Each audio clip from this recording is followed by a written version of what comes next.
কক্সবাজার শহরের যে গুম গাছতলা সেখানে দুপক্ষের ধাওয়া পাল্টা দেওয়া চলছে একের পর এক, এবং কয়েকজন ব্যক্তি গুলিবিদ্ধ সেটি আমরা দেখছি। কক্সবাজার শহরের যে গুম গাছতলা সেই গুম গাছতলার দৃশ্য এটি।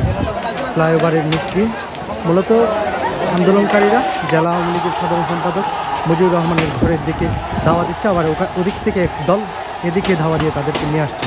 সব কিছু মিলিয়ে পরিস্থিতি খুবই উত্তপ্ত। প্রশাসন আসলে থানা চারিদিকে পাহারা দিয়ে রেখেছে যাতে থানায় আক্রমণ করতে না পারে।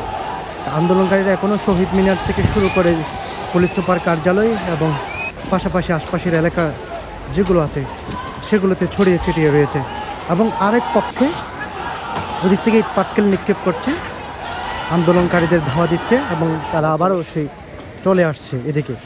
এভাবে মূলত চলছে উত্তপ্ত পরিস্থিতি, খুবই ভয়াবহ। সন্ধ্যার আগ মুহূর্তে এই পরিস্থিতি তৈরি হয় কক্সবাজারে। আমরা দেখেছি সকাল থেকে আন্দোলনকারীরা বিভিন্ন জায়গায় মিছিল করেছে, অবরোধ করেছে শান্তিপূর্ণভাবে।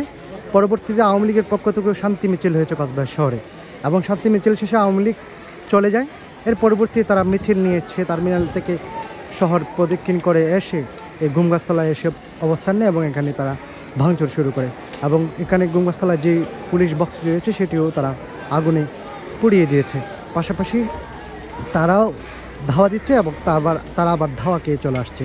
এভাবে ধাওয়া পাল্টা দেওয়ার মধ্যে চলছে এখন মাগরিবের সময়।